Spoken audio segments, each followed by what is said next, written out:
तो दोस्तों तो चलिए शुरू करते हैं हम अपनी इस वीडियो को। और आज हम पटना हाई कोर्ट के कुछ और टर्म्स को जानेंगे और समझेंगे। तो हमारा पहला टर्म है एमजेसी। एमजेसी क्या होता है? तो जब हाई कोर्ट में कई केसेस मिसलेनियस कैटेगरी में आते हैं, इसमें कंटेम्प्ट ऑफ कोर्ट या अन्य मैटर भी शामिल होते हैं जो किसी भी कैटेगरी में नहीं आ रहे हैं केसेस, तो वो भी हम लोग मिसलेनियस केस में ही डालते हैं। तो इसको हम एमजेसी कहते हैं कोर्ट की लैंग्वेज में। हमारा दूसरा टर्म्स है मिसलेनियस।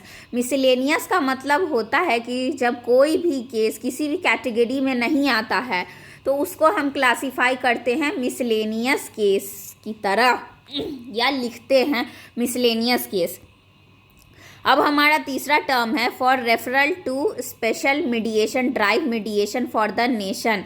ये वर्ड या ये लाइन आप पटना हाई कोर्ट की कॉज लिस्ट में लिखा हुआ देख सकते हैं बराबर।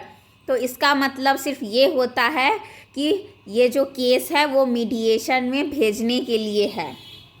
अब हमारा अगला टर्म है फॉर एडमिशन। फॉर एडमिशन इसका क्या मतलब होता है कि एडमिशन स्टेज पर कोर्ट तय करता है कि केस सुनने लायक है या नहीं। अगर एडमिट हुआ तो आगे हियरिंग होगी और अगर नॉट एडमिटेड हुआ तो केस वहीं पे ख़त्म हो जाएगा।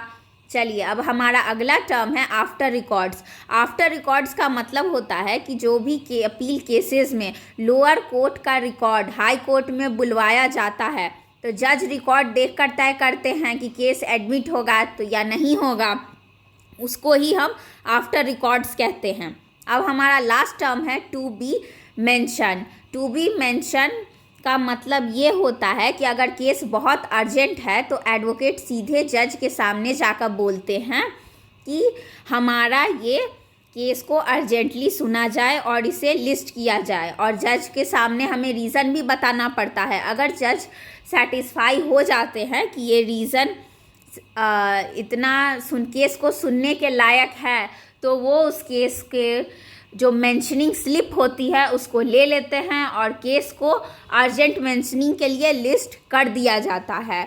तो मैं उम्मीद करती हूँ कि आप ये सारे टर्म्स को अच्छे से समझ गए होंगे, और अगर आपको ये वीडियो पसंद आया तो आप इसको लाइक करें, सब्सक्राइब करें और अपने दोस्तों के बीच शेयर करें ताकि वो भी पटना हाई कोर्ट के लीगल टर्म्स को सुन सके, जान सके, समझ सके। Thank you so much.